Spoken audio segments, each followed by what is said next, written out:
दुर्वासा जी का नाम तो सुना होगा, जो दूर्वा खा के रहते थे। और दुर्वासा जी वो हैं जो किसी को भी श्राप दे देते थे, बड़े गुस्सैल साधु हैं। एक बार उन्होंने एक भक्त से पंगा ले लिया। भागवत जी में कथा है,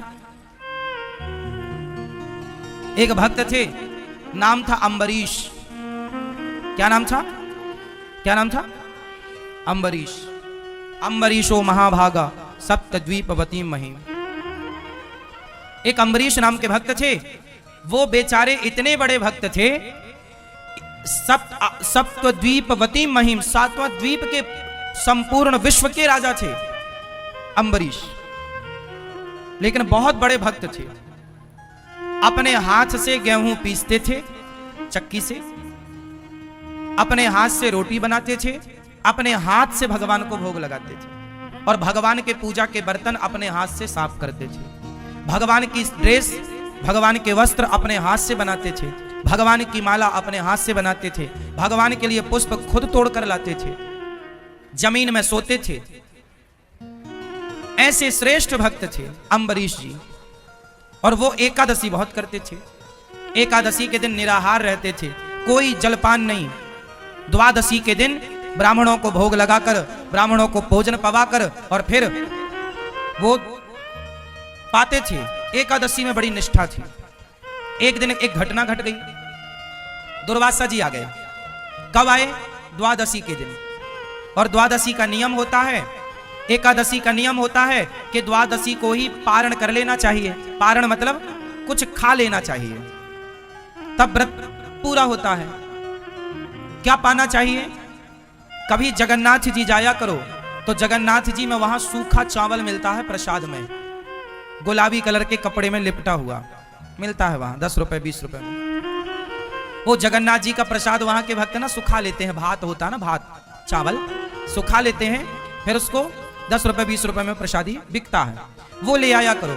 और जब भी एकादशी आया करे तो जगन्नाथ जी का वही चावल के प्रसाद से द्वादशी को व्रत पूरा किया करो। द्वादशी को, एकादशी को चावल नहीं खाना चाहिए, पर द्वादशी को चावल जरूर खाना चाहिए। मूंछों के बाल भी कुछ जल गए। दौड़े दौड़े अम्बरीश जी के चरणों में गए। अम्बरीश जी ने देखा, महाराज आप तो साधु हैं। अम्बरीश जी ने साष्टांग प्रणाम किया दुर्वासा जी को। दुर्वासा जी ने कहा, हे अम्बरीश, हमें क्षमा करो, हमने भक्त का अपमान किया है, अपराध किया है।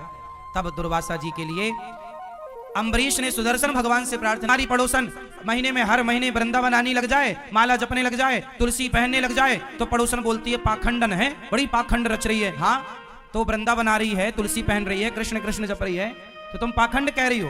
और उचक करके जब गिरा तो उसके पांव गड्ढे में चले गए। और जब गड्ढे में गए तो पानी भरा था, कीचड़ था। और जब पानी में गए तो पानी की कुछ छींटे बूंदें उछटी और जाके उसके पति पत्नी जो जा रहे थे, तो उस पति के सफेद कलर की शर्ट पहन रखी थी उसने, तो वो कुछ छींटे जा करके, हे भगवान तुमने ऐसा क्यों किया? जो दे रहे हैं भगवान, अच्छा हमारे भगवान की इच्छा है, आज हम भूखे रहेंगे, ये भगवान की इच्छा है तो भूखे। आज खाना दे रहे हैं तो खाओ, आज ये पहना रहे हैं तो ये पहनो। तो दृश्य को किसी ने देखा था, तो वो समझ गया कि साधु किसने मारा है, इसलिए ये मर गया। तो उसने उसकी पत्नी से जाकर बोला, सुनो, जिस साधु को तुम्हारी पति ने थप्पड़ मारा था, शायद भगवान रुष्ट हो गए हैं, वही साधु बाहर बैठा है, तुम जाओ साधु के पांव पकड़ लो। वो पत्नी दौड़ी दौड़ी गई, चरणों में गिर पड़ी, महाराज क्षमा करो, मेरे पति से अपराध हो गया, क्षमा कीजिए। साधु बोला, देवी कौन सा अपराध? आपको थप्पड़ मारा था ना अभी थोड़ी देर पहले गाल में, ये मेरे पति वही है, मृत्यु हो गई। संत ने कहा, मेरा कोई रोल नहीं है, तेरे यार ने मुझे मारा तो मेरे यार ने भी इसे मार दिया, हिसाब बराबर।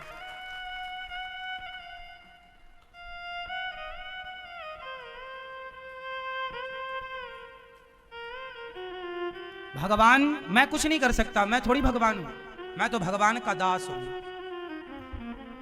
ये ईश्वर का विधान है। उसने थप्पड़ मारा तो मैं दुखी नहीं हुआ, और ये मर गया उसका दंड पाकर तो मैं खुश नहीं हूं। ये ईश्वर का विधान है। इसमें मेरा, अब बताओ, इसमें उस साधु का कोई हाथ था? साधु का हाथ था? नहीं ना। इसका मतलब न्याय करने वाले कौन हैं? इसलिए जो हो रहा है वो हमारी और आपकी मर्जी नहीं, भगवान की मर्जी है।